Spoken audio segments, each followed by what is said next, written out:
आज का मौजू जो मेरा है वो है नी अर्थराइटिस के ऊपर कि घुटने की पेन क्यों होती है, घुटने की पेन की वजूहात क्या होती हैं और इसका हम बग़ैर ऑपरेशन से हम कितना फ़ायदा ले सकते हैं।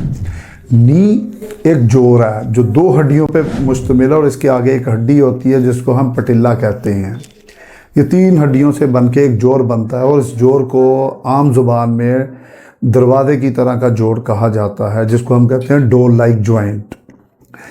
अब नी जो इन बच्चों में ज़्यादा प्रॉब्लम आता है उनमें लैक ऑफ कैल्शियम, उसमें मसल की वीकनेस और स्पोर्ट्स इंजरी की वजह से होता है। अगर हम अब आप 35 टू ऑनवर्ड जाएं तो उन लोगों में अर्थराइटिस, जिसमें ऑस्टियोआर्थराइटिस होता है, रोमेटॉइड अर्थराइटिस होता है, ऑस्टियोपोरोसिस की वजह से होता है एंड एनी ट्रॉमा हो जाता है, उसकी वजह से वहाँ पे कोई ना कोई कार्टिलेज या कोई एंटीरियर क्रूशियस लिगामेंट, पोस्टीरियर क्रूशियस लिगामेंट या मेनिस्कस इंजरी हो जाती है। अमूमन तो ये स्पोर्ट्स इंजरी में होती है, लेकिन बहुत ज़्यादा ओल्ड एज में कि चलते चलते कोई झटका लग जाए तो गिरने से भी हो जाती है। अब इनकी प्रॉब्लम क्या आती है कि नी घुटने के गिर्द सूजन आ जाती है, पेशेंट का चलने में दुश्वारी हो जाती है, घुटना बेंड करने में मुश्किल हो जाती है, घुटने के ऊपर खड़े होने में मुश्किलात हो जाती है।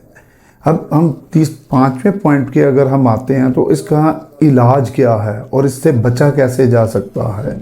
सबसे पहले हम आएंगे कि नी के घुटने में अगर हम चाहते हैं कि हमारे घुटने में एक नॉर्मल और इसमें कोई प्रॉब्लम ना आए तो इसको हम कैसे सेफ साइड पे रख सकते हैं।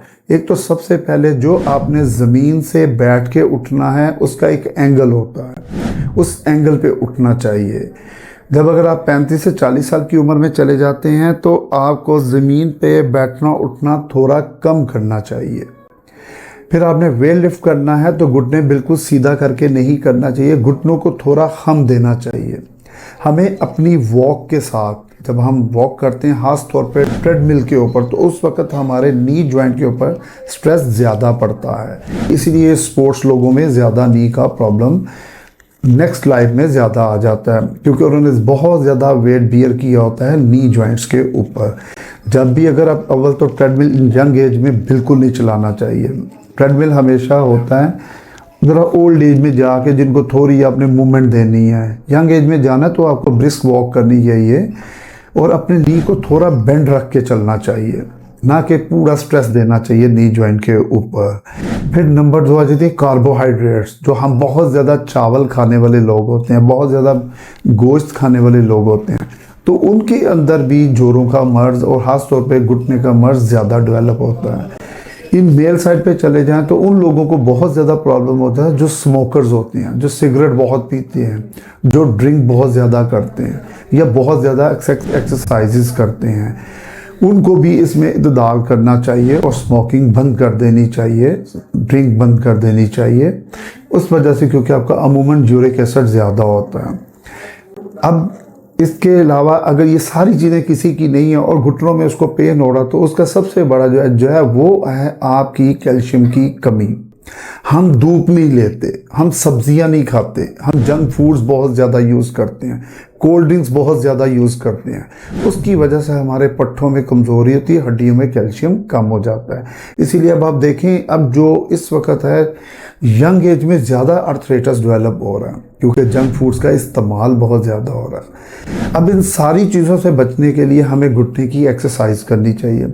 एक टावल लेके घुटने के नीचे रख के उसको ज़ोर से दबाना चाहिए और 20 टाइम काउंट करके फिर छोड़ना चाहिए।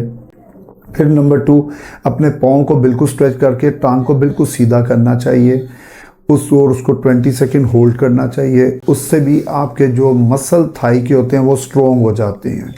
फिर आपको ट्रेडमिल की बजाय साइकिलिंग करनी चाहिए, वो भी स्टेशनरी साइकिल, उसको चलाना चाहिए।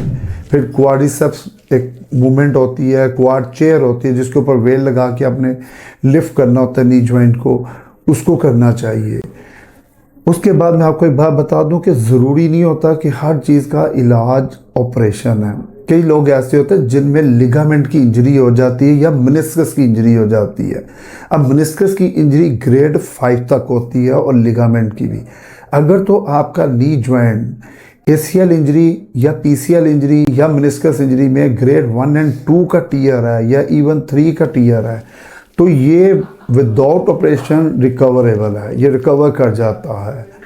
तो मेरी नेक्स्ट भी इंशाल्लाह ताला वीडियो आएगी जिसके ऊपर मैं नेक्स्ट अपना नेक के ऊपर लोगों को आगाही प्रोग्राम दूंगा। अस्सलाम वालेकुम।